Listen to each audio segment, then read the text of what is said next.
Hey guys, on today's show, we are covering a lot of things. First, kicking things off with Mr. Ray Ora telling us what he has been watching. We're going to talk a little One Piece. We're going to talk a little Mutant Mayhem. From there, we are going to get into the nitty-gritty about the strike. Writers and actors striking together for the first time in over 60 years. A lot to cover there. And then we are going to get into how that is affecting your current movies and shows. Things are already closing up production. We're going to get into that and then get to our amazing member questions. All that and more, starting right now.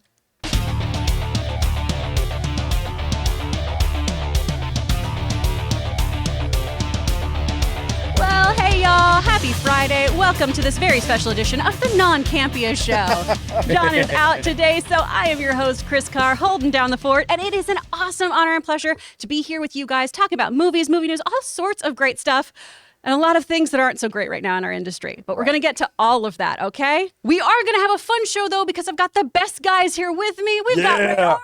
Yeah, what's up? All right. And we've got Jonathan Blanco here. Hey, how you doing? Paul. It's going to be a fun day, despite some really serious things happening in Hollywood. And we are so excited to get to all of your questions. A little bit of housekeeping before we dive in, though. We are a podcast, so please be listening to us wherever you get your podcasts. And go give us a lovely little review. That'd be super nice of you. Look at all those stars. Yeah. Do that. Give us reviews. Give us some love. Let us keep our jobs. Some of us really need them right really now. need it. And then you can also always watch this on YouTube as well and check out the comment section there and hang out. And you can always become a member on YouTube. That's how we get all of our amazing questions. They come from our incredible YouTube members. So check that out too, you guys. All right, with all of that down, we are going to get into our lovely Mint Mobile sponsored show by starting with Ray Ora telling us what he's been watching on Campea Plus. You know, if any of you guys know, Ann and John went on a trip to Las Vegas to go see Usher, I guess, until Sunday. So I'm dog sitting. Yesterday, like at 3 p.m., I got to their place, and I turned on Campea Plus, baby. Yeah, so while the cats are away, the John Campea Plus show is away. It's incredible how much I watched yesterday. I was like a machine. I turned on Secret Invasion. I'm all caught up. That's a good show. Yeah, you liking it? That's a good show. I mean, there's not a lot of action, but it's very mental. Mm-hmm. So More like espionage kind of thing. Yeah, like there's just like this Spy versus spy. Everything feels like it's falling apart in that show, but we're just focused on one small area of it, which is Nick Fury and what he's going through. It's very interesting to me. I'm going to keep watching it. I watched the very first episode of My Adventures with Superman, which is an animation. Oh, I really want to watch this. Yeah, the new episode comes out tonight, but I like this show, and I have a feeling James Gunn is going to take some influence from it, because I was playing out in my head from what I was watching. This could be somewhat what James Gunn might do. It might not, but I think it would work well because it seems like that type of story that maybe he might get into. Mm-hmm. Where that kind of young Superman? Yeah, Clark meets Lois, bumps into her. This, it's very cute. What's the tone like? Is it kind of It's goofy, very, or is it... It's very, very, very, it's a happier Superman. Okay. Okay. Well, I don't mind a happier Superman, but is it like goofball, like antics? Or is it like... No. It's just a cute. I hate to say cute because Superman's, but the way him and Lois are, I think it's really cute. Yeah. Well, it's kind of a rom-com, Yeah, right? like a rom-com. But then when the bad guys like appear, serious it gets stuff. serious. Yeah. When the bad guys, when it talks about, it gets more serious, and he still seems like he's learning his thing. Yeah. You know what I mean? My thing is, as long as it's not like Teen Titans Go, where they're like, all right, let's go. All right, No. today we're going to go to the Batcave and throw a surprise party, like that kind of thing. And I watched Flaming Hot. Oh, nice. Which I thought Did you you had guys see seen. it? So I what haven't did you think? seen it. That movie reminds me of the pinball movie. It's like, Oh, boy. it's not, no, I'm just saying, like, I like these documentary sort of pics that are coming Biopics. out. Yeah. That are they're just a little bit happier. I'm so used to documentaries that are about some guy killing his wife. Well, this and that, you know what I Yeah. mean? Did you see These the King of Kong? The Yes. one about That That's was great. I think that started it all, Yeah. really. But these are more of like the movie dramatizations of what happened, but yet the real people behind it are telling, you know, like are it's based off of facts. Did you eat? No, I didn't. Oh, dude, you What? missed an opportunity. But check this out. Okay. I went into the fridge Oh. and I saw a bag of Rally's French fries. And I know where they keep their air fryer.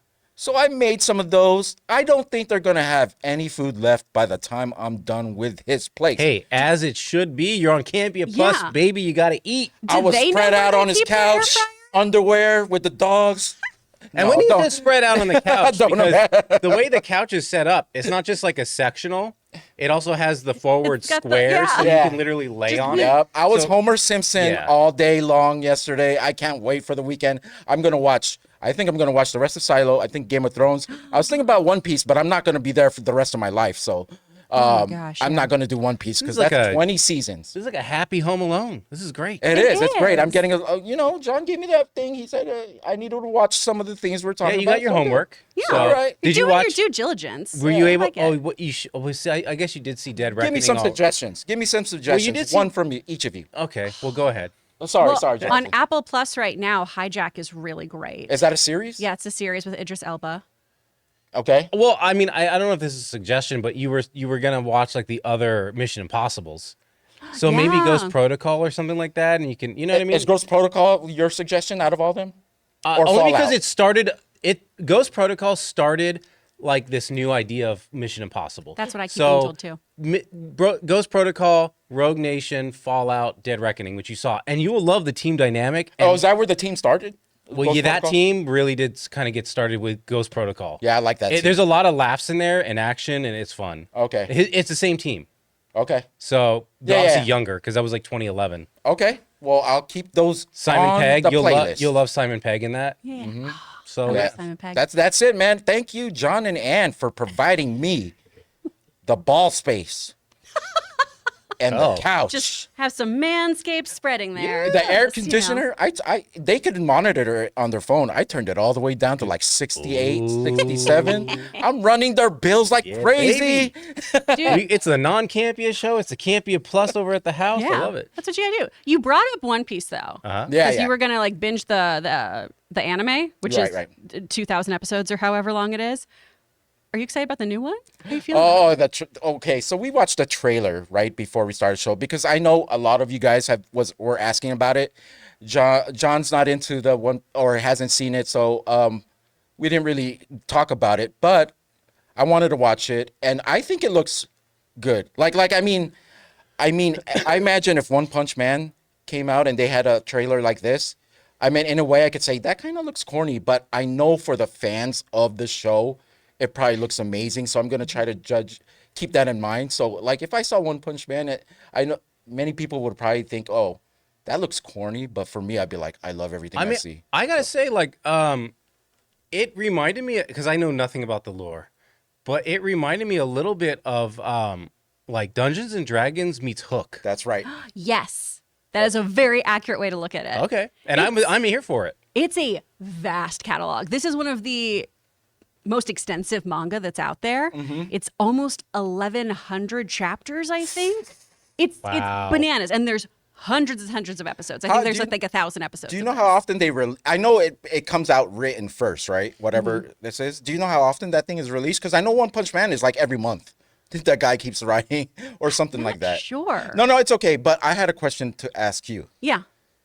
The part that got to me in that trailer was that rubber duck boat. Is that a thing in One Piece where every boat is like its own thing? Is that they're all like themed like that. So in the manga and everything, and in the anime, you see this where all these pirates have kind of these different personas and everything. What's cool for Netflix is a lot of those are practical effects that they physically built. Which is amazing. That looked cool. I love when they do that. But yeah, everyone kind of has their own unique little shtick as a pirate. That's cool. Because it's all these pirates coming together and trying to find the One Piece. And that's what Luffy, the main character, wants to. He wants to be the pirate king, and he wants to be like the ultimate pirate and build a crew. So is One Piece a treasure? Or is it a power? Or is that something you could give away with or is that like a spoiler sort of thing? I'm not. Oh. But they're all searching for something. Yeah. That aren't we all? Yeah. Ray. Aren't we all? I haven't watched much of the anime series. I have the theme song memorized for the first one. It's all good. It's all good. But it tells you like everything that's happening. Yeah. But I did like what I saw. And besides not watching the animation, I think I might get into this straight up just cold. Just to see if it'll get me interested in watching the animation. Like I said, sometimes things work in reverse. Yeah. You know what I mean? So this might reverse me to watching Everyone has a jumping on point. Yeah. Exactly. And I know a lot of fans have been split on things where it's, this looks so stylized or this doesn't look enough like what I want. It's really hard to adapt anime and manga because it is so specific. Yeah. So Netflix sure keeps trying. You know what? And kudos to them for doing that. Yeah. Other animation, though, that I know that you're going to like, TMNT. Dropped yesterday. Oh, this Drop- Mutant Mayhem clip. Oh my God, it looks amazing. I was trying to watch it with Jonathan, but he was giving me a little bit of a. I was just giving you the poker face. I want to see know. this. I Okay. think I want to see this. I was just observing it. I mean, dude, the artwork. I mean, I know we just came off of Across the Universe or Spider-Verse. Across the Spider-Verse, Across the Universe, Yeah. and that's amazing. But this looks so good and innovative as well. Yeah, it it's looks- like I know it's digital, but they give it like a claymation sometime feel. And then there's just like these. I love how artists now are doing these like. They're going non-linear. So like all of a sudden you'll just get a close-up of like one of like Leonardo's face because he's thinking. Right. But it's not linear to what they're doing. They're running through the city. And it's like a very anime take on things where you're just like, oh, this is a thought bubble. But then it goes to the linear action again. And I love that they're doing that. It's evolved very well. Yeah. It's so great. This clip, too, with that cut, too, of just like the very intense, all the eyes are whited out kind of thing. So and the whole then time, reality. so the whole time when he was doing that, I'm like, they're getting pizza, right? They're gonna say they're. I getting know, he pizza. called it. I actually did like that they were going to the market for their own supplies. You know, it was like, and then he got razzed for it, but Yeah. This is what, liked it. yeah, this is what I needed to see because a lot of it, and I hate to say it, was I loved how it looks, was the voices, but seeing this interaction with them, I'm coming around on Donatello. it's actually perfect for me. Like especially if this is the Young Turtles and they're gonna franchise this is where they need to start. I think. You know, if there's eventually a point where they have to get to adult voices, let's get there That's the slowly. age or whatever, but Think of this, Chris. If this movie's really good, and I know I said it would probably be last place in the box office, but if this movie is really good, our top 3 movies this year could be all animation.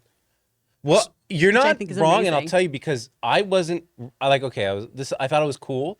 I wasn't into the idea of TMNT, Mutant Mayhem until Spider-Verse, because then it reinvigorated like my kind of love for animation and excitement to go to the theaters. Yeah, And that's had a direct effect on me wanting to go to Ninja Turtles now. yeah. Whereas if that hadn't happened, I probably would be like mediocre feelings on Ninja Turtles. So it's a good point. Yeah, well, Absolutely. it's only an hour, 30 minutes. Also, I got to bring this up. I got an email today. Like I Yes. There's a TMNT experience that's going on from July 23rd all the way up to the all the way up to a national holiday, up to your birthday. yeah. So there's What's your birthday? And August August 1st. 1st. And We're not far apart. It's LA and New York. Look it up. It's tmntexperience.com. I want to go to one of these things. I don't know if Chris or you're not going to I probably wanna be go. around for it. Once But I'm back in the country, I want to go. yeah. So look it up. Go check it out. I mean, Chris, I'm sorry, we're like hogging the mic right now. No, I Tell love me this.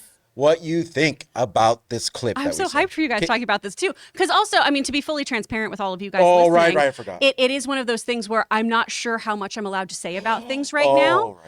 right. But I can talk about the art here. And you guys already brought this up. I love that animation really is always at the forefront of what we can do that's innovative and fun and break boundaries and really play with their medium in such a way.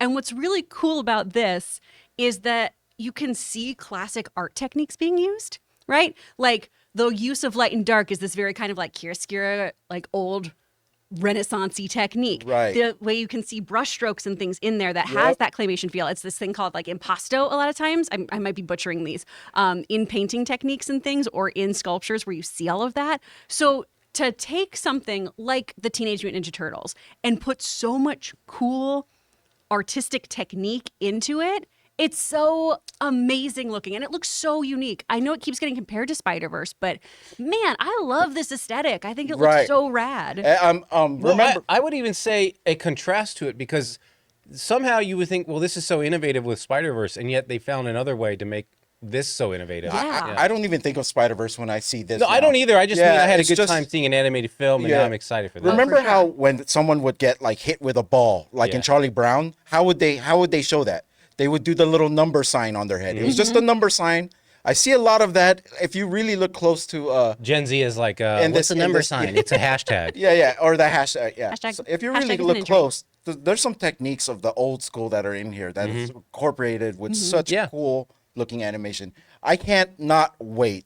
This is going to be the movie of the month. It might not make a lot of money, but it's going to be the movie of the month. I Dude, think. I'm going to be there so often. I know this is one I'm going to see multiple times already. I'm so hyped for it. I think it looks great. And I'm so excited about my neighborhood because I saw it for Spider-Verse and I saw it for, Super Mario Brothers. Kids dressing up for the movies is like my new favorite thing. It's so freaking cute. I say this as somebody who is childless and intends to stay that way.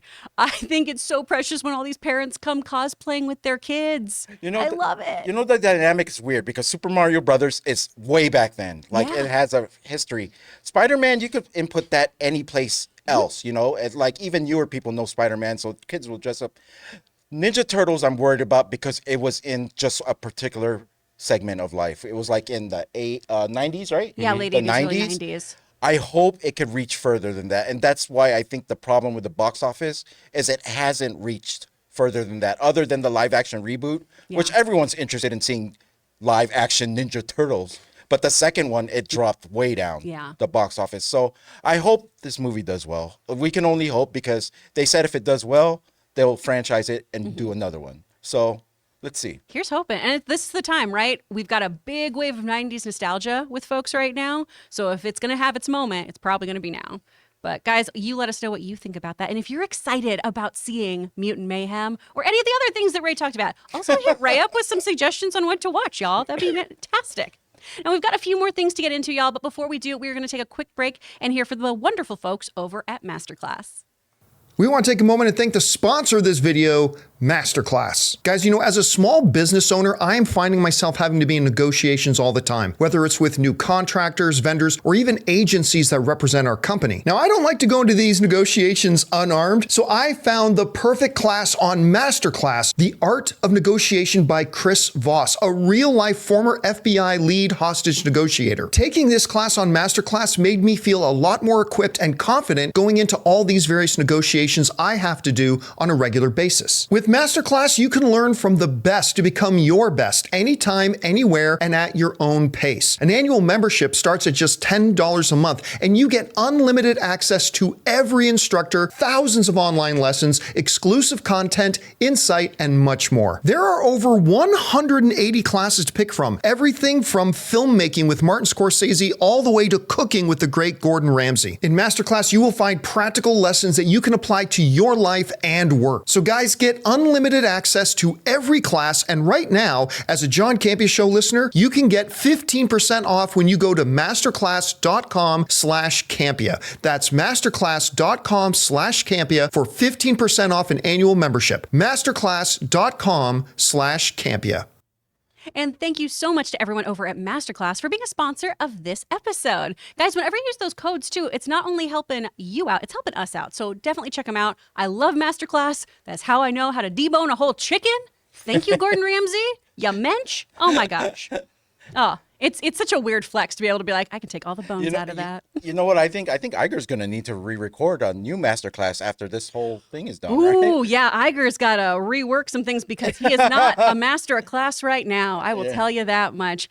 That brings us to something that is a little less fortunate of a topic for us to be talking about, but something I'm really excited to talk to you all about because it affects me so personally, and I'm excited to answer questions about it. We are going to be talking about the writer's strike here and the actor's strike because the two have come together, and our unions are striking together at the same time for the first time in 63 years, which is bonkers. We haven't gone on strike since 1980, back when Ronald Reagan was the president. We haven't gone on strike since 1980 when Ronald Reagan was the president of SAG. So obviously, Fran Drescher is now our next in line for U.S. president. Yeah. That's the trajectory. That's how it works. That's just science, guys. But the last time that the two unions struck together, man, we were able to do some really great stuff. That's how we started getting residuals for film. Right. Which is huge. And that's one of the things that people are fighting for right now.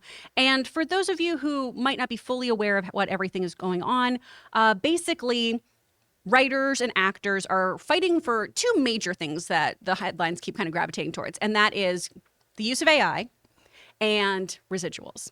Now, the AI stuff, the clip started circulating, and I do want to get into this because I know somebody it affects personally. One of the historic AMPTP suggestions was that background actors from now on would be scanned and their likeness could be used in perpetuity forever. And that the background actors would not even need to consent to this. So I want you to just imagine this, guys. You don't have control over your own image, your own face, your own body, your own likeness. You get paid once for it. A SAG background day rate is usually around maybe $250 if you're on a really big budget thing. So for the low, low price of $250, you too can sell your entire being to somebody. Now, I don't know about you, but that doesn't sound fair and reasonable to me. That sounds pretty freaking ridiculous. Why would they think that people would be okay with that and put that on the table? Is it because they believe that, oh, they'll see themselves on screen? That's enough, like, for them. Like, they'll be happy with that. Yeah, but it's not. Because it's not, right? People use that as a gateway into. Exactly. Yeah. Everyone, for the most part, starts out in background. That's what I did. That was one of my first gigs when I moved to LA. I was so fortunate where the background casting person just liked that I had a Southern accent and called her ma'am. And I got bumped up to being a stand-in, and from there I got bumped up to having some lines and, went forward that way. This is how most people start. And another question was, is this them saying that, oh, if we do this, that means we'll save money, which we could offer the actors? Is that something that they're trying to put? I don't know. That part hasn't come up. I'm sure that could be wiggled in. If we cut costs here, then that's more money in your pockets. Right. But background actors are still SAG union members. Okay. Right? So, and you can do background work and you can do acting without being a member of a union. But this definitely affects our members as well. Now, one of the reasons why I've heard people do this too before, a friend of mine actually was shooting something in Nashville recently, and she let me know, hey, they scanned us, and they said it was so they could make the crowd look larger and just pop them in all over the place. So they only hired a few extras, but they're going to fill in the entire stadium with them. Yeah, I mean, John Cusack actually talked about this today on Variety. I'm going to try to bring this up, his tweet. Let me just try to move this around here for you guys. So John Cusack says, I guess I should have me on here. I was going to say, we can watch me listening. Yeah, studios want to have extras work one day, scan them, own their likeness forever, eliminate them from the business. And do you think that will stop with extras? That's what AI's a giant copyright identity theft. Criminal enterprise. We had no idea this would happen. They will say in 10 years when the scope and scale of the plunder is revealed, of course they did. It's the business model. The algorithms serve the profit motive. AI, savage capitalism, blame it on the algorithms you create to make more money. That's from John Cusack on this topic. Thank you, John Cusack. I'm so happy to be seeing bigger name actors as well, really fighting for all of this. And I got to say to you guys, I know I didn't come out as harsh as John, but I came out pretty harsh on Fran. Yeah. Oh, I'm impressed. I am impressed. I'm so impressed with her press conference the other day. I wasn't on the show yesterday, and so I was able to actually watch it live in real time. And she was just so impassioned and so on the ball about everything she was talking about. And I know some actors today, too, who are in smaller markets, and they were letting me know, hey, Fran came into the Zoom room and talked to us about our smaller market issues. She is being so diligent about all of this. And a big thing right now, too, is it's easy to get upset about the Italy situation, right? Of going, hey, you're supposed to be negotiating for me, not going off to another job, because it was a job. Right. The optics didn't look good. And we talked about that, of how this is a great optics move. But she was doing a job, and she needed to get paid for it and everything. She is seeming to take this so seriously now and is just so invested, and it's just really encouraging to see it. And I think people were really leaning into the story, and I definitely got heated about it, and it got the best of me. I think people were trying to really push this too, just to kind of cause division in the union. Right. And what it comes down to is, if we stand in solidarity, we can win. And if we get divided, we all end up begging. And that's a big line that the union keeps using right now. You could see it in her face. I watched it multiple times yesterday because just the news kept running it. There is a fire, I think, in her to get something done. And she is the president of SAG. Mm-hmm. I mean, whether people like it or not, she's showing her skin or whatever, her true colors. I think she kind of said it herself. I'll just give her the benefit of the doubt and take it on what she said. She said, I went into this naively, thinking that when we were making small improvements on the small things, that we were going to eventually, and because we did an unprecedented 12-day extension, that there was a Progress. trajectory, Right. right? And I think a lot of us were like, you don't know the devils you're working with. And I don't mean to call these people, I'm just saying a figurative speech. You don't know what you're dealing with here Yeah. because they're ruthless. They're about the money. I get it. And that's fine. It's the business. And so a lot of people maybe discounted her, like, you're being a little too soft, and it almost seems like you're not having our interests in best heart. Like, but I think she was a little naive. And now you're starting to see that mama bear come out like, Oh, yeah. wait a minute. You tricked me. And now, you know. Claws are coming out Yeah. with the nanny. She's going to mess you up. I mean, the offer on the table they gave must have been so one-sided or so Yeah. off, because it felt like something. You could just see it in her face. It felt like she just got slapped in the face, or slapped. They slapped all the Yes. actors in the face with this offer. I don't know much about what's going on. That's why I love that Chris is here, so she could explain everything that I need to know. So if I ask any stupid questions, I'm sorry. It's just I'm No. not a part of this, but I would like to know everything. Well, I about think a it. lot of people are like, especially if they live in Los Angeles or New York, maybe even Chicago. The major cities, like, they're seeing these actors striking, and they're like, well, there's this actor strike. They're not getting something that they don't want. Yeah. They don't really understand it. I mean, driving by, I was telling you earlier, I mean, I've seen this going on for weeks now with the writers, and I drive right past Disney Studios. I drive right down Buena Vista, past the entrance of Disney Studios to get on the freeway to get here. Yeah. And back. So I see them in the morning and in the afternoon. They were starting to wane a little bit because they had to go to other places, and you get tired out. Yeah. Today, I mean, it was 3 or 4 times the normal size of strikers. They were on the corners and surrounding Disney Studios, obviously SAG and writers together, and it reinvigorated the writers who were like, they got reinforcements. You know what I mean? Yeah. I hope I'm so I glad. hope people give them some water, because it's going to be hot today. That's the very first thing I thought there- about. Listen, this is Disney Studios. There's a Starbucks directly across the street. Oh, There's okay. Starbucks, there's In the parking lot of St. Okay. Joseph Well, Hospital. That's been a Fine. great thing. I got my strike shirt on Yeah, today yeah, I too. saw that. I saw it. Because I'm going to try to drive out of here as fast as I can to get there in time. But they usually stop striking. Oh, are you by going to 1. Disney? I'm trying to go to Oh. Disney. Okay. At the very least, there's these big calls to, hey, bring water bottles, do this. You can phone bank during this okay, time. yeah, you yeah, can do all yeah. this. There's honestly, folks, if you want to help out, and if you don't live in like a major market area too, and you feel like you want to help, you can always look into the entertainment fund. That's a great way to help support people, because this is what's really heartbreaking. And I know a lot of you have seen this in the trades, is there's that quote going around, right? Of, we're just going to do this till these writers, these actors start losing their homes. We're going to just freeze them out. We're going to wait till they go broke. Well, that's our secret, guys. We're always broke. Yeah. All right. I'm like, they'll work at Starbucks. They're fine. There'll be We are waivers. scrappy individuals. And this is what we're fighting for, right? Is that to get health care through SAG-AFTRA, right? You have to work a certain amount on SAG projects and make a certain amount of money to qualify. $27,000 a year. 87% of members do not qualify. Of our 160,000 members, do not qualify for health insurance based on what they are paid. Now, right now, we are asking, along with the writers, for maybe a 0.02% increase in the bottom line of things. And they think they can freeze us out. And here's the thing, though, guys, you can't, because it comes down to everyone else. When you don't have the writers and you don't have the actors, you also now are taking jobs away from IATSE and the Teamsters. You're taking jobs away from everyone. You are also taking away businesses from local restaurants in our major markets. This is going to affect Los Angeles, New York, Chicago Oh, yeah. in such an intense way. And this is the thing. Right now, these stocks are holding well, right? They're doing fine because all these shows came out, because several quarters ago are when all these shows were being worked on.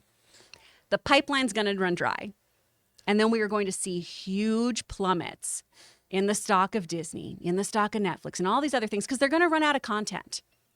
And while CEOs love being right, they love their jobs and their money more. So you can't wait us out, but we can wait till you're gone. Yeah, Well, now with the actors, I mean, with the writers, they had a leg to stand on because they had scripts banked. Yep. But now, as we'll talk about later about Deadpool and all that, it's like, well, now you're at a halt. So you're going to have to run on whatever is already shot now. And that's going to run out faster than scripts. And you would- Absolutely. And you would think some of these CEOs, now this might not be even a part of it, their thinking. I think more on a personal level. They may have nephews, nieces, that are getting into the business as actors, actresses. Sure. Why not fight for them? I mean, these older CEOs are going to not be around so long. Why not make sure that they're okay? You know what I mean? Yeah, and the thing too, I don't know all the nuances, and I'm sure there's some things that like, there's got to be some give and take. That's called negotiating. That's Right. all you guys are Absolutely. asking for. You're not asking for 100%, but to negotiate. But there are things like I told John yesterday that the producers are putting their foot down in ways that are actually going to hurt them. Because even with the writers' rooms and stuff like that, it's like, this is going to get you better quality. Yeah. And you're like, oh, we're winning. It's like, you're winning, but you're getting worse. When this is done, at if you what 100% cost? win and you crush them, Yeah. the quality is going to be noticeable and you're going to suffer for it. So- 100%. That is so well said. And I know a lot of people too in our comments and everything will bring up, we'll get better writers, get better actors and things.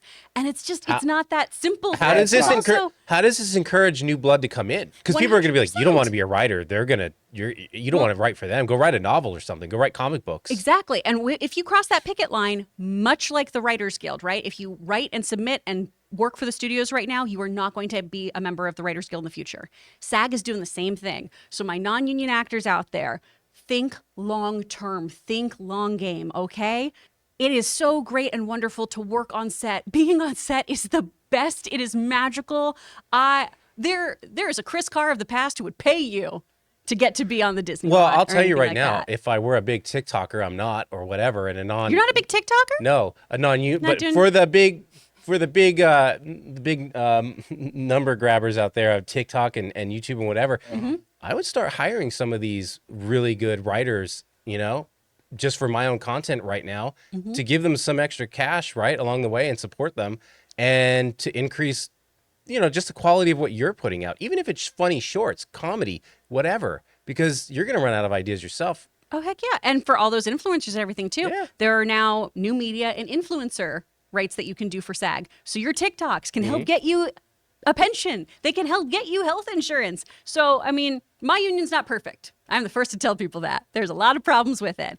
But man, they're fighting the good fight right now, and there's a lot of incentive to want to join it. So just be aware of that. If you are an actor who wants to get into this, if you are a writer who wants to get into this, be aware of who you are working for and whether or not crossing that picket line is right for you. Yeah. A lot of stuff going on. And one of the things too, again, guys, I just in the future might not be able to chime in on movie reviews or things of that nature. We're still waiting for a SAG representative to get back in touch with me.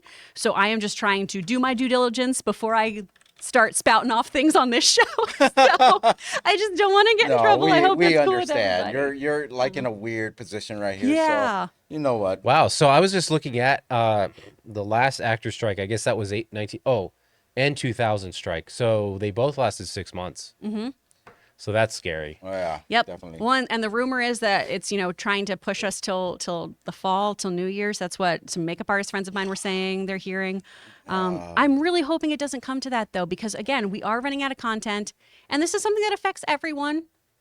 And does. Well, I also have concerns for the exhibitors, for the theaters, because we're just coming out of COVID, and it's like, okay, I'm not going to get too much into Iger's comments, but he said, this is a really inconvenient time to be doing this. We're just coming out of COVID. I'm like, yeah, you think? It's also a really inconvenient time for the people who are striking because they just came out of COVID. Yeah.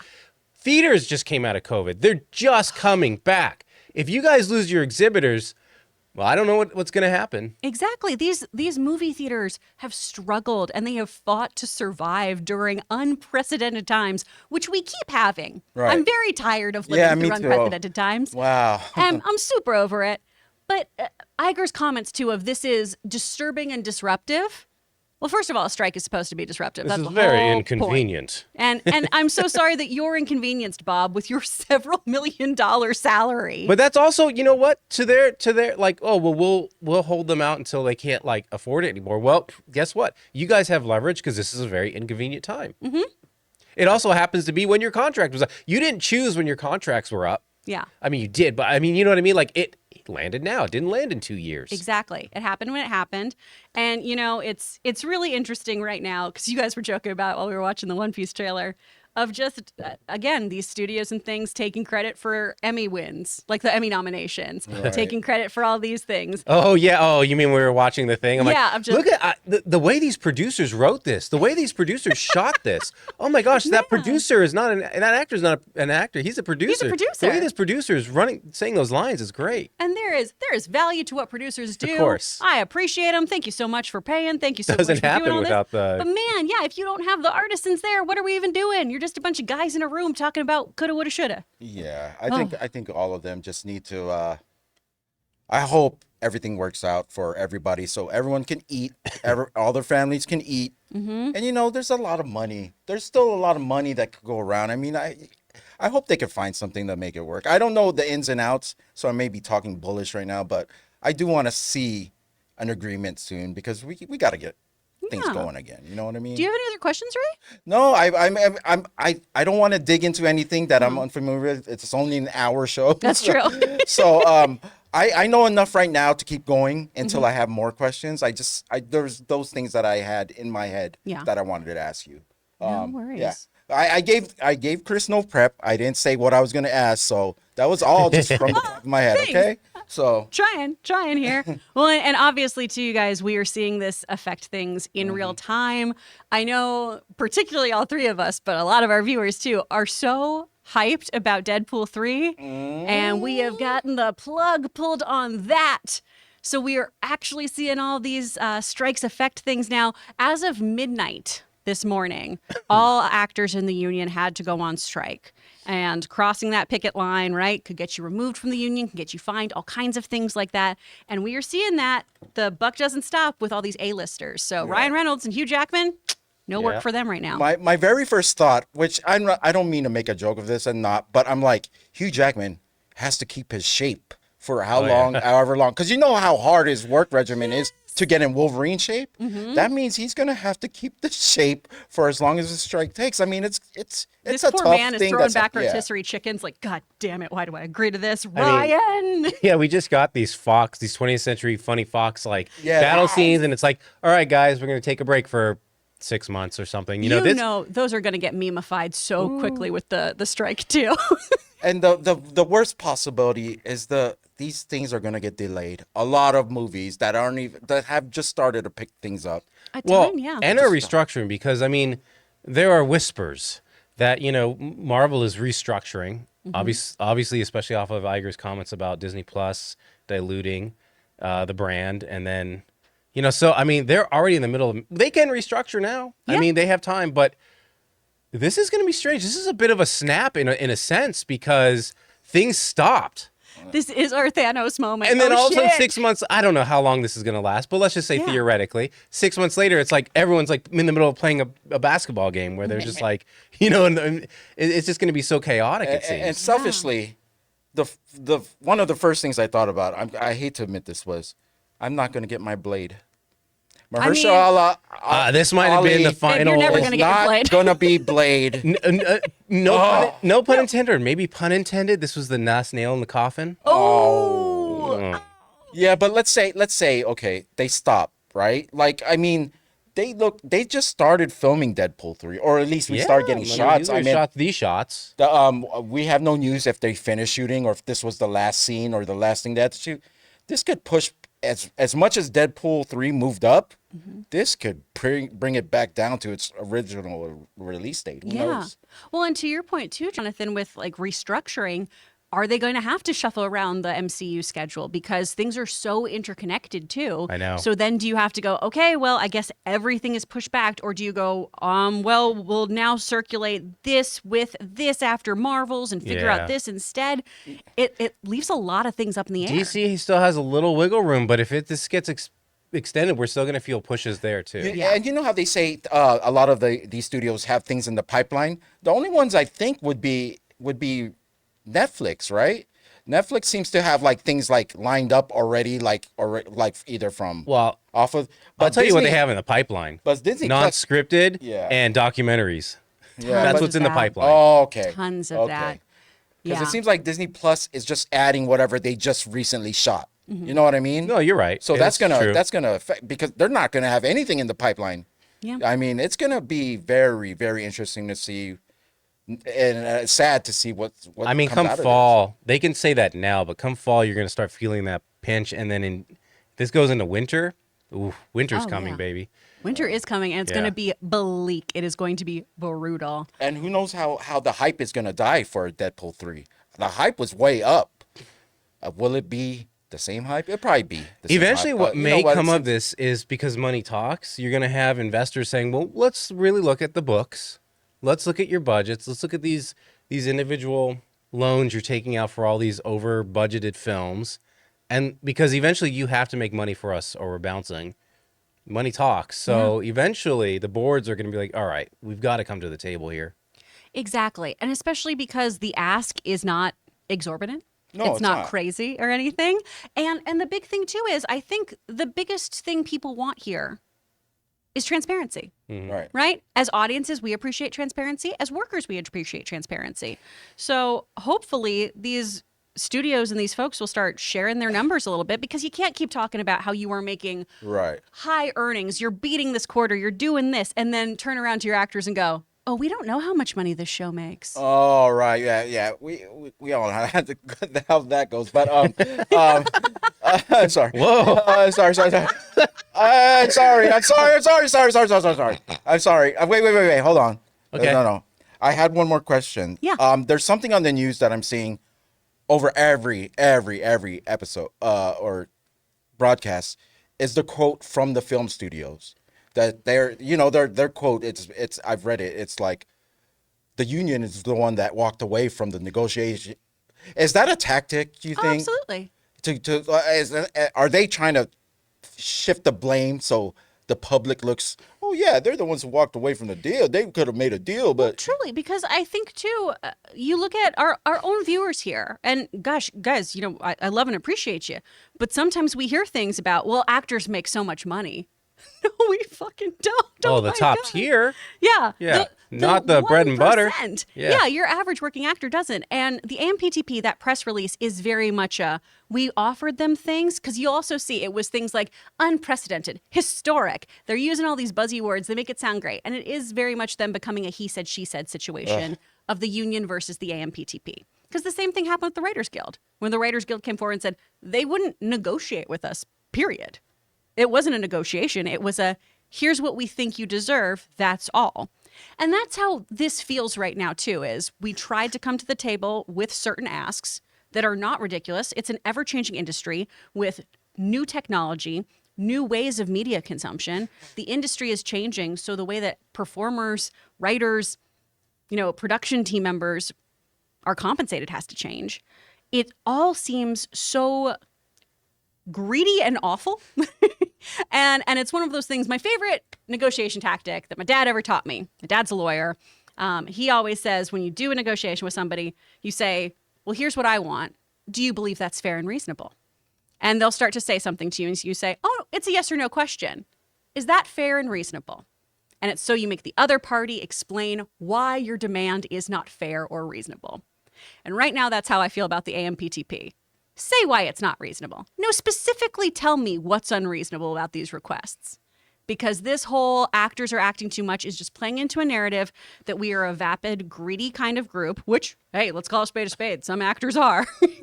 But we do not make a living wage. yeah, period. People need to eat. People need to be go able to ahead. pay the rent. So Yeah, of course. And anytime this happens in investing too. Anytime, retail investors get a leg up on something, you've got Wall Street, you've got mutual funds, you've got these huge banks who are like, retail's hurting us. It's retail's fault. Oh, they did it in 2008. Yep. Oh, it wasn't the big bankers who collapsed our housing market. Oh, no, it was retail. It was all these people. No, it was you, the billionaires, moving trillions of dollars. It was you. I like your little voice right there. That your little double. It's retail who's just trying to make some extra money on the That's how all side. billionaires sound. That's how all of them Not are us. but basically, I think we all want the best for everybody out of this. You Yeah. know what I mean? But just quit all the noise of trying to put people against each other. Let's get a deal. Yeah, be grown-ups, get to a table and negotiate. Exactly. Exactly. Not everyone's going to be happy. It's probably a sign that everything was done well. We just need to come together and try to figure out things that help everyone make a living wage. Yeah, you've improved your situation and you're back to work, because I don't want to hear this like, oh, well, the actors and the writers are lazy. Dude, they're striking because they want to work. Yeah. But they want to be able to like survive while they work. Yeah, everyone from top to bottom needs to be able to feed their families. Exactly. You know what I mean? And if you know people in this industry, the ones who do work, the ones who are out there, they are hustlers. They are constantly grinding. They are constantly working multiple jobs, auditioning, being on set, doing it all. They are far from lazy. At least that's been my experience with my friends also in the industry. Well, the who've lazy stuck ones, around. there are lazy ones, but they do fall by the They wayside. fizzle out. They become the memes that everyone just, stereotypes the Yeah. LA, like whatever. It's like, yeah, but those are the people that are failing. Those aren't the ones that are working. Exactly. So keep your head up, actors. Keep your head up, writers. Folks, let us know what you think about all of this in the comments below if you're watching this on YouTube. Are there comments on Spotify? I don't know how it works. No, I don't think so. I don't know how any of this is. This is my first time hosting this since it's become a podcast. Well, they she can knows comment what's out going on. Oh my God. All right. Well, guys, we are going to get to our member questions here in just a moment. But before we do, we're going to take another quick break. We're going to hear from the folks over at Birddogs and, of course, Mint Mobile. We want to take a second to thank the sponsor of this video, Birddogs. You know, as a guy, there's only two things that are important to me when it comes to fashion: looking good, and even more importantly, being comfortable. And that's where our sponsors, Birddogs, come to the rescue. Offering everything from pants like stretch khakis, joggers, and sweatpants, to shorts like gym shorts and swimsuits, and even great looking and comfortable polo shirts. Birddogs, like their stretch khaki shorts, are designed to fit slimmer through the thighs and legs, giving you a truly sculpted look. Birddogs shorts fit way better than regular shorts that are made of a stiff, restricting cotton. You see, Birddogs fixed this issue by inventing cloud knit fabric that looks just like khaki, but stretches so you get a way slimmer fit without having to sacrifice movement. And that's just one of the reasons that by wearing Birddogs, you're gonna look good and, more importantly, feel good. So guys, go to birddogs.com/Campea for a free Yeti-style tumbler with your order. That's birddogs.com/Campea for a free Yeti-style tumbler. Use code Campea. You won't want to take your Birddogs off. We promise you. We want to thank a sponsor of this video, Mint Mobile. From the gas pump to the grocery store, your utility bills and favorite streaming services, inflation is everywhere. Seriously, make it stop. Thankfully, there's one company out there that's giving you a much-needed break. It's Mint Mobile. As the first company to sell premium wireless service online only, Mint Mobile lets you order from home and save a ton with phone plans starting at just $15 a month. You guys know that ever since I switched to Mint Mobile, I've been saving almost 70% a month over my old phone plan. For people looking for extra savings this year, Mint Mobile offers premium wireless for just $15 a month. By going online only and eliminating the traditional cost of retail, Mint Mobile passes the significant savings on to you. All of their plans come with unlimited talk and text plus high-speed data delivered on the nation's largest 5G network. Use your own phone with any Mint Mobile plan and keep your same phone number along with all your existing contacts. Switch to Mint Mobile and get premium wireless service starting at just $15 a month. To get your new wireless plan for just $15 a month and get the plan shipped to your door for free, go to mintmobile.com/Campea. That's mintmobile.com/Campea. Cut your wireless bill to $15 a month at mintmobile.com/Campea. Thank you to Birddogs and Mint Mobile. Call your mom and don't have swamp ass. Birddogs and Mint Mobile. Yay. All right, we are going to get into some member questions. Once again, guys, these are our members over on YouTube. You can head over to our YouTube channel and sign up, support this channel. We'll get to your questions on there. So, Jonathan, what do we have today? First one up, we've got Big Cookie, Yay. who writes, just wanted to pitch my fan cast of Jeremy Allen White, the Bear, as Lex Luthor. Not sure if it's realistic, but I would love it. Bring on the filthy. Ooh. I haven't seen much of the Bear yet, so but I'm sure he's an amazing actor. I think you'd really like The Bear. Oh, it's on my list. Okay. But yeah. That's another one you should watch, Ray. Oh my gosh. Oh, the bear. Yeah. Yeah, you know what? Especially with all the cooking and everything, man. I know. It's That's real our great. group But recommend. it feels very tense. It is. Like I don't see. Okay, because my very first kitchen job You're gonna was get PTSD. the back of a of like a sports bar, and it was like they had like a small menu, but I'm telling you, when we started the NFL season, Sunday, I realized this is not just waiting around for a ticket coming in. There's this sound that this thing made. Oh, okay. This When is gonna when be, a season thing- 2 is going to really trigger you. No, season 1 will and too. I hated Sundays from that point on. I actually left because of that. It's so stressful, even in a small place like that. That's not Gordon Ramsay. It was just a sports bar, Yeah. a sports bar and grill. When stuff turns up, it takes a special sort of mentality to work in a small, hot, Oh yeah. crowded kitchen with all that heat and all the fryers right behind your back. Ooh, man, it made me respect a lot of the things that happen in like every day that these chefs in kitchen work does. Yeah. So yeah, may not be for me. Bear might trigger me. That might be because of triggering. that It is sound. short. It's a short Okay. show, so it's Okay. you can binge it. Well, maybe you wouldn't want to binge it then too, since it could be triggering. But I think he'd be a good pick. He's a great actor. He was on Shameless as well.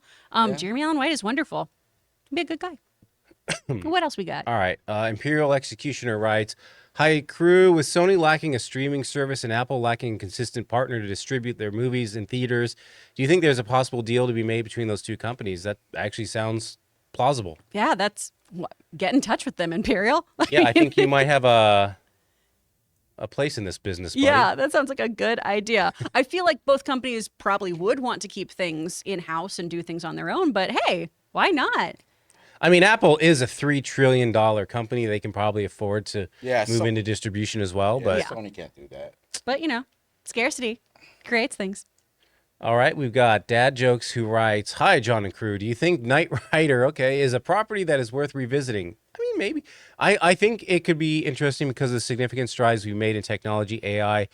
Could this be something that people could take interest in? I think they off the top, yes, of course, and also you have nostalgia, but we've also had shows like Hawaii Five-0 and some other '80s shows that have kind of popped up but didn't really take off. So I Yeah. don't know. I don't think so. There was a Knight Rider reboot in 2008. Yeah, I don't think so. Yeah. So, I mean, maybe now that with smarter cars and things like that, you could. I mean, think you could say the same for could Airwolf, could whatever. It's yeah, but maybe, but I don't know. Yeah, I'm not sure. I don't know Not me. if there's smart. It would have to be like a army jet that actually has crazy.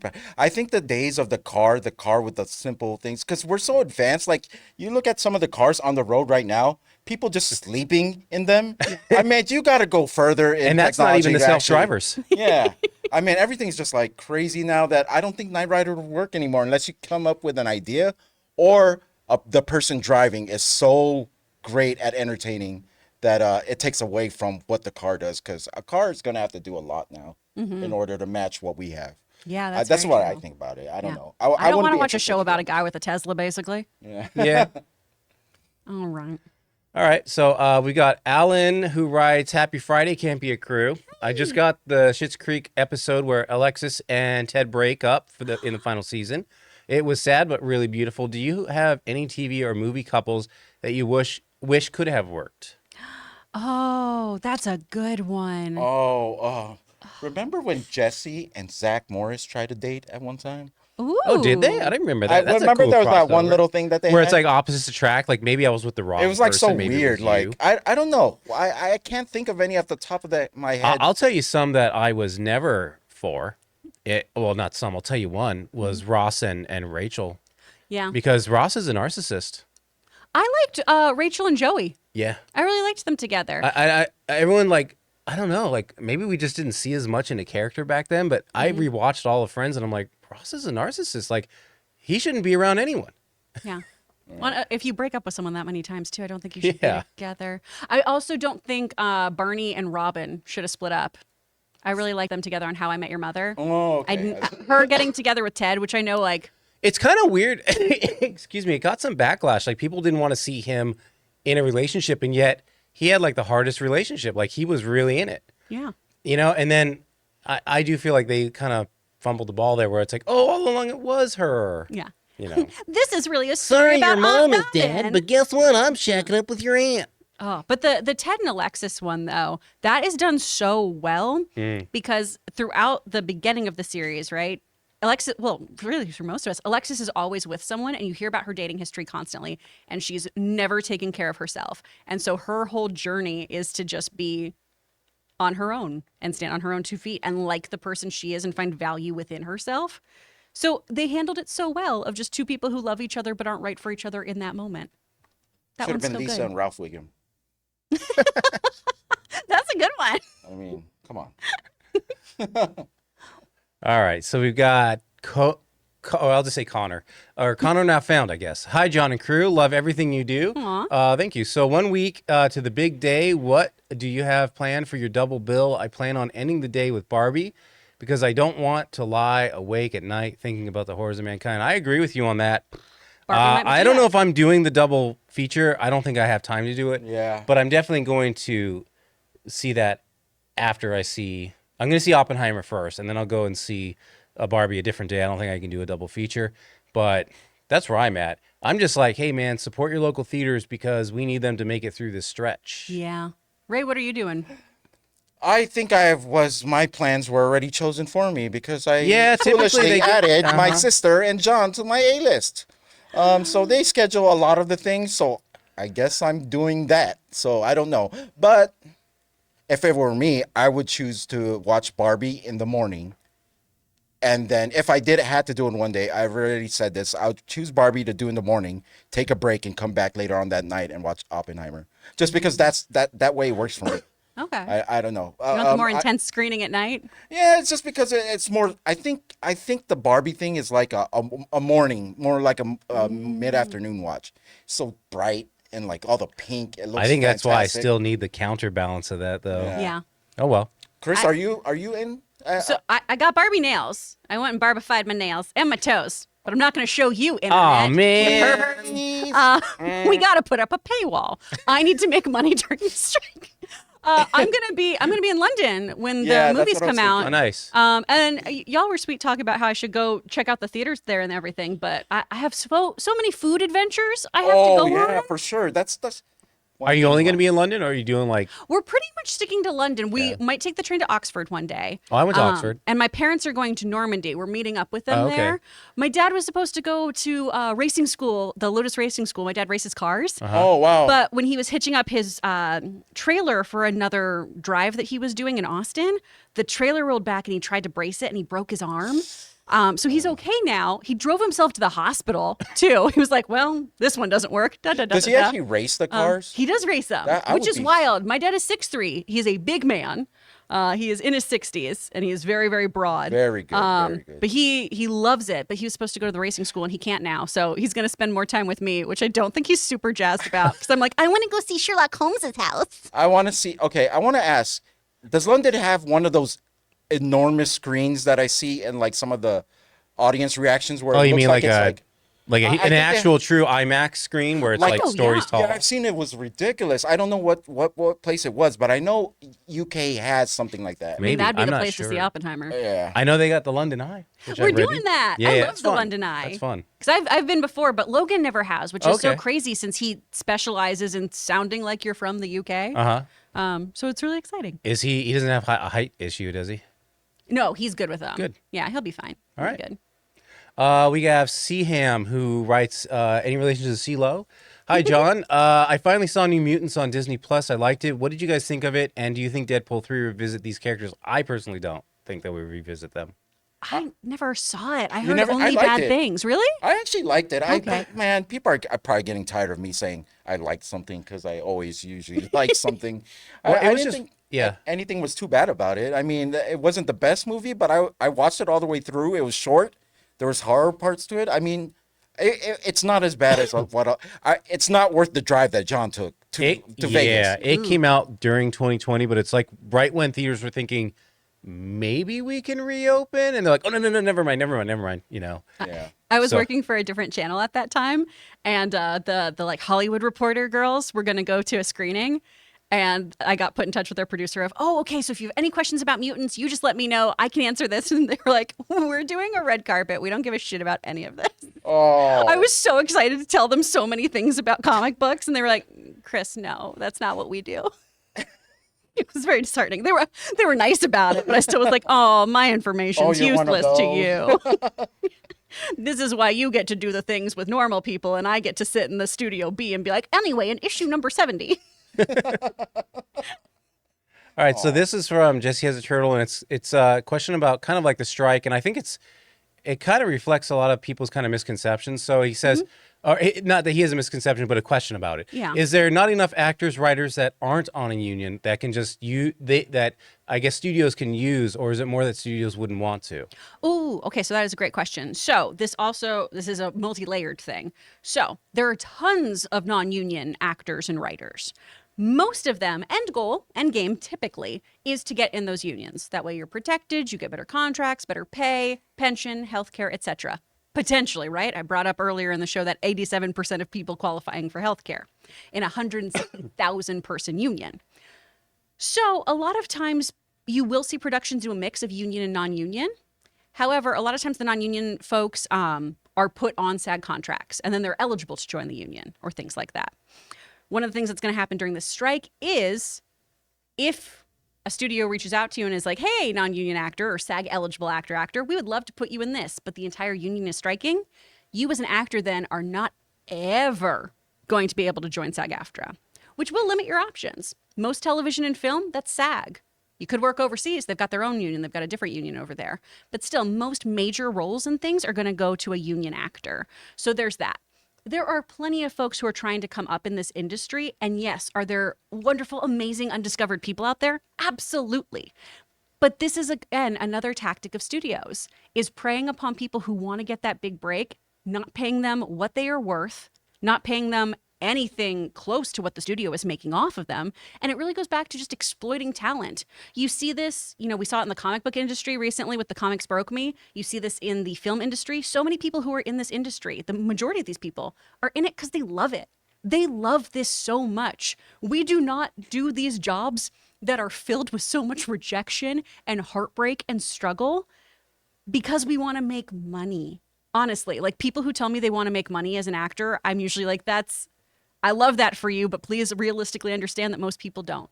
You have to love this job. And because of that, so many people get taken advantage of because we just want to be part of that movie magic. So many people do. All of you who watch this show, you want to be part of that movie magic. And that's what studios prey upon. People who want to make their big break, people who want to be in there, and then they just pay them pennies. So yes, there are people, but at what cost and at what cost to them? All right. So Peter Holden Music writes, do you think it can hinder a movie-going experience by reading and watching too many reviews? Oh, I do. How about you guys? Well, okay. If you're completely influenced by these reviews and Yeah. it becomes almost like a toxin or something of you not like wanting to see, but it could have the opposite effect. You could watch too many or read too many reviews that are super positive and you're like, ooh, this is going to be great. And then you're let down. So me personally, I still want to know the reviews and I want to be able to think critically about film, how these people are thinking. Yeah.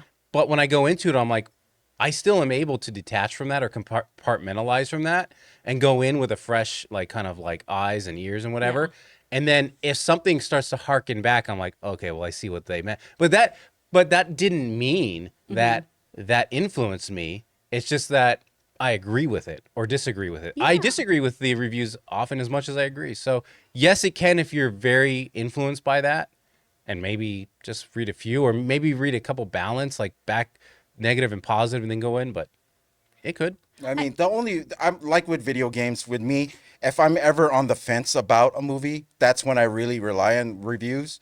But if there's a movie you really want to watch, you're going to go no matter what. That's the way I feel about it. Mutant Ninja Turtles, it could come out with a 48%, 37% critics. I'm going to watch it. Yeah, I don't care, I baby. Yeah. So, Yeah. Yeah. Certain movies too that I'm already not interested in, that I don't need to watch for this show. If they're getting really bad reviews, that's maybe one where I'm okay, I don't need to prioritize seeing that. right. But to your point, Jonathan, there are times when, like Elemental, coming out of that movie, it was, I don't know what the hell everyone else saw, but I love this and this is charming. That's usually more of my response to critics is either, oh, wow, this was way off, or, oh, no, I agree with all of you. You were right on the money. All right. Well, we've got King Daddy Goat who writes, hey, crew, I watched Asteroid City yesterday. I think I know why they didn't promote it as much as we thought they would. 6 out of 10 for me.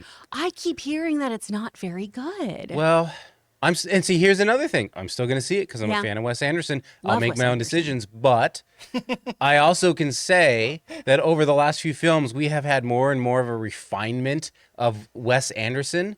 And I don't know how much more, like how deeper into the core of Wes Anderson I'm prepared to go. Yeah. Because when my favorites are a little further back, like Darjeeling Limited, or I feel like the hotel Grand Budapest was kind of yeah. the height of it, and then he really made this refinement of like, oh, this is just kind of wacky, and the films are kind of like crossing the line of like being more animation than film in a way. It's like very stylized sets and all that. Yeah. I get it and I like it, but there's only so much precociousness I can handle. He's a very technical director. Yeah. When I was on the SAG voting nominee board, I got to go watch French Dispatch at the studio, which was really cool. And Henry Winkler was there, and they all were talking about his process and how meticulous he is. It is exact choreography. You hit your mark, you go here, you move this far, You've got you do to this. Because even within the shots, you've got to hit the mark because they're all paintings. yeah. Don't ever put me in your movie. Which on that level, I appreciate it. And that's why I keep seeing it. But I also, what I'm saying is I can understand how if you're going in like raw, like, oh, Wes, I've heard so much over the years. I'm going to go see the latest Wes. I might tell you maybe watch some earlier things first because this is going to be a shocker to you. Exactly. Yeah. I love all music, but sometimes I want a little bit of metal in there, a little bit of jazz. I want you to get a little crazy, right? I don't want pure structure all the time. All right. We've got Amin who writes Game Day. Game Day! Foundation Season 2 came out today. Oh. Have you watched episode 1? If so, what did you think? I haven't seen any Foundation. I haven't watched any of Foundation. I need to. It sucks because every time I go on IMDb, sometimes they'll have that as the first video that's playing, like the trailer since it's coming out. It looks so interesting to me. It's like, is it sci-fi? It's Yes, like yeah. crazy. What I'm seeing in the clips that I've been seeing, it has me interested. But like I said, this weekend is going to be dedicated to Silo and Game of Thrones, probably. I'm really excited to see what you think about Silo. All right. So let's take 3 more. Okay. We've got R. Burks who writes, Hi, John. Love the show. How will the writer's strike and actor strike affect our entertainment? I mean, if you're talking about the entertainment on this show, we're going to keep chugging along. Obviously, Chris has mentioned, like, you could clarify that a little better. Yeah, I might not be able to chime in as much as normal, and maybe you all love that. You're like, Maybe so many of you are like, "Fuck yeah, she doesn't What have if to talk." the views just went They so just far up? skyrocket, where they're like, "Oh, the mouthy broad isn't talking anymore." Good, keep striking. good. Keep her on strike forever. Replace her with a better actor. Oh man. But Maybe in you'll love terms that. of like the broader entertainment field, I mean, right now we're still not going to feel much going into theaters like immediately this weekend because stuff's already written and produced, right? But as we trying to get this in camera, as we march further into time, your entertainment is going to start tanking Exactly. real quick. We're running out of scripts. We do have things that are in post-production, but even like Eric Kripke said, post-production, that's where a lot of ADR happens, a lot of script rewrites happen. So you're missing 2 major components there. You're missing the writers and the actors for things that are even in that final stage. And what's the choice at that moment? Let's say the studios feel that this thing is going to get long. Is it one of those things where they just said, just release it as it is? Is that like something that So they might do that. There's also, this is a tricky thing too, and this goes back to that non-union actors kind of getting their moment thing. There is something in voiceover, right? Voice doubles, right? Sound-alikes. So a lot of times too, ADR is done by a different actor. I hated when they try to do Robert Downey Jr.'s voice in like the newest Avengers cartoon on Disney Plus. It so tries to be him, but Yeah. it's not him. No, where you go? That's a choice. That's an attitude. Hey, I'm Robert Downey Jr. Well, yeah, they're all always like, I'm going to elongate my words. They do this with their mouth, so it's like I'm Robert Downey Jr. And it's like, what?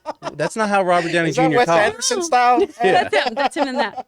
But so we could see the studios trying to kind of fill in those gaps with actors. But again, cross that picket line, long term, it is not going to be worth it. I just got to say, like, look at your most anticipated movie for next year.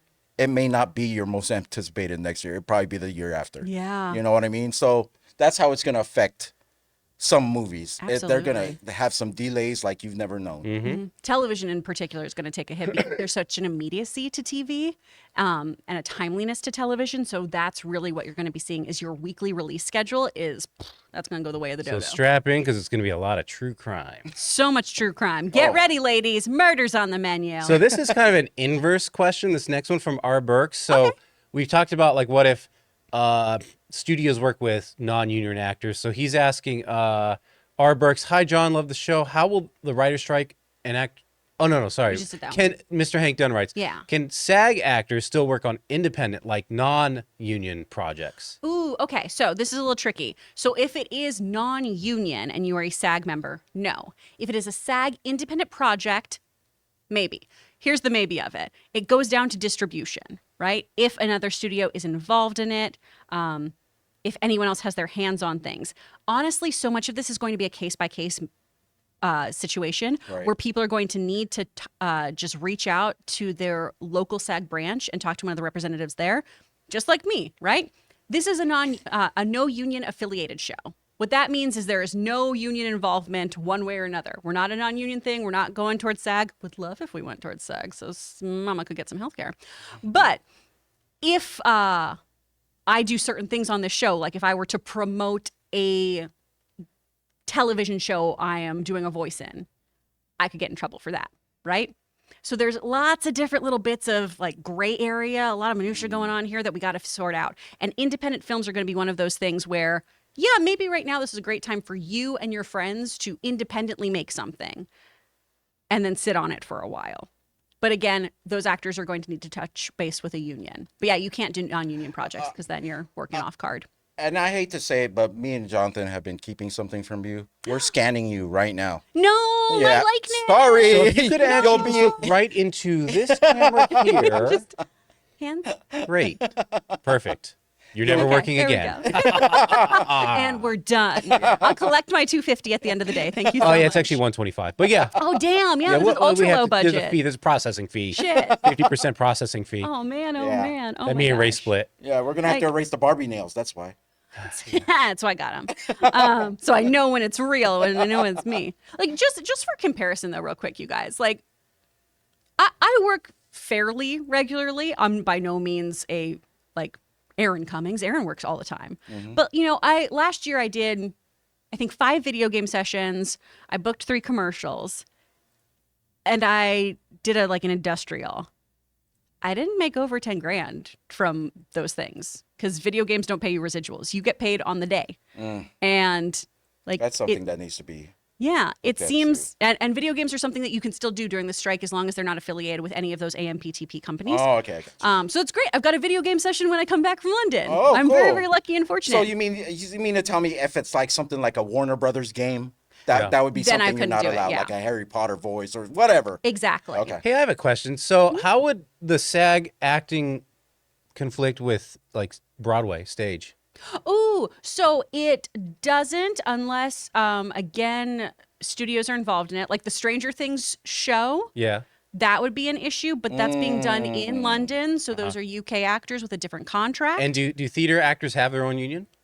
They do. Okay. They do. There's a theater union. Okay. I I figured, but I just- those actors are also being encouraged not to cross the picket line too, Okay. because things like Law and Order are notoriously always pulled from stage actors. Yeah, I would agree with that Yeah. because you guys do have a little bit of cross harmonizing. Yeah, you probably there's shouldn't. pollination. Yeah. Yeah. Yeah. But okay, so like Broadway still continues and those actors will Yeah, continue a friend of working mine on actually, stage. Mia Topalian, amazing actress. She is headed to New York this weekend because she's going to do a show for like 2 weeks, and that's totally good. Like that's totally fine. It She's makes not sense breaking any because rules. it's not the same producers paying you. Exactly. So Yeah. So that's another thing that actors can do right now. Audio books, for the most part, are free game. Commercials, again, video games that don't involve this kind of stuff. So there are options for people too. all right, let's do our last one here. Comes from Cody Hunt, who writes, I've completely turned around on Fran. Her speech yesterday was incredible. She gave a great explanation for her presence in Italy. Dude, I agree Cody, with most of that. yeah, I'm with you. I still am like, hey, the optics of this weren't great. Yeah.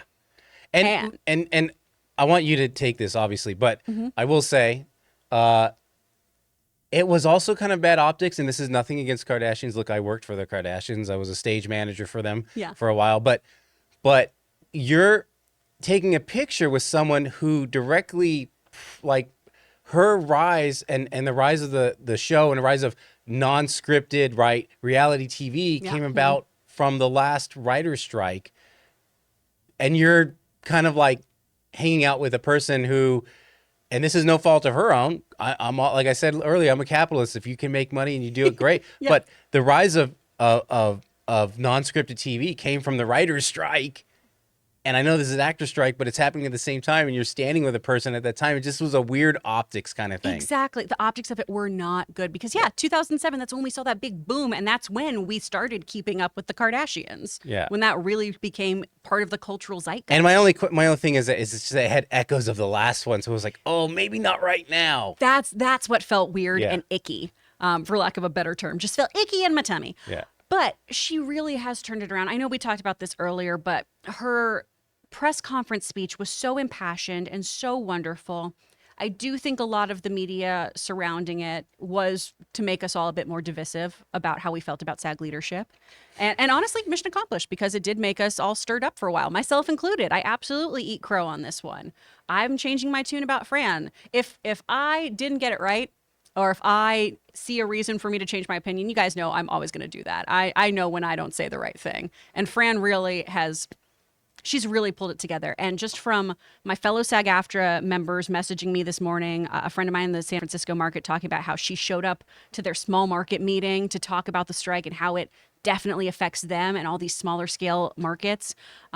Folks who don't live in LA, who don't have as many commercial opportunities or video game opportunities.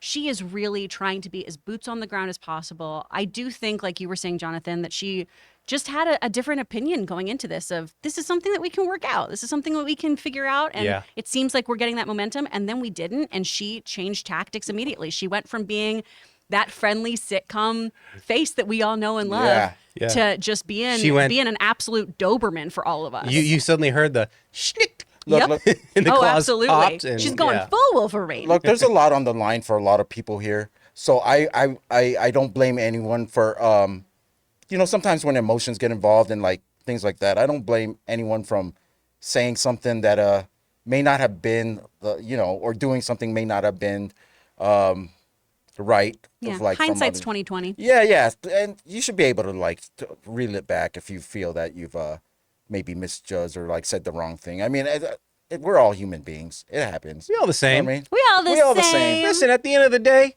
we all the same. But there is a lot on the line for a lot of people, so I course, understand if the way people react or things they say may not or how people say, oh, that didn't age well. Yep. Right. Because this is people's lives that we're dealing with. Absolutely. You know what I mean? And we talked about it earlier, it affects so many people, particularly, as all of us living in the greater Los Angeles area. We see it affect people very immediately here. And, all of you guys who don't live around here, you are going to see the effects as it kind of trickles out just when it comes to your own media consumption. So a lot's going on here. But for a lot of us here, it's very personal. It's ourselves, it's our friends, it's our family having their livelihoods messed with. So it's a lot to handle right now. And, you're always entitled to your own opinions on all of these things. We are always happy to hear about them. Write in the comments on YouTube, message us all, let us know how you're feeling about all of these things, because we can't have conversations without you guys. Otherwise, it's just the three of us kind of shouting at each other, which is fun. Which is kind of, we do that nice. anyway. I do like it. I just noticed that Europussy's here. Oh, yeah. Why did I not catch that earlier? Mascot. This little guy with his cigarette. I love him. Well, guys, that is going to do it for this Friday edition of the John Campea Show. Thank you so much for sticking it out with us. I always appreciate when you guys listen when it's me behind the captain's chair. I appreciate it. I want to give a big old shout out to Ray Ora. Yeah. Have a good weekend, everyone. And to Jonathan Boyko. All right, guys. We'll see you next week. Thank you so much, y'all. I'm Chris Carr. Thanks for watching. And until next time, Union Strong, baby.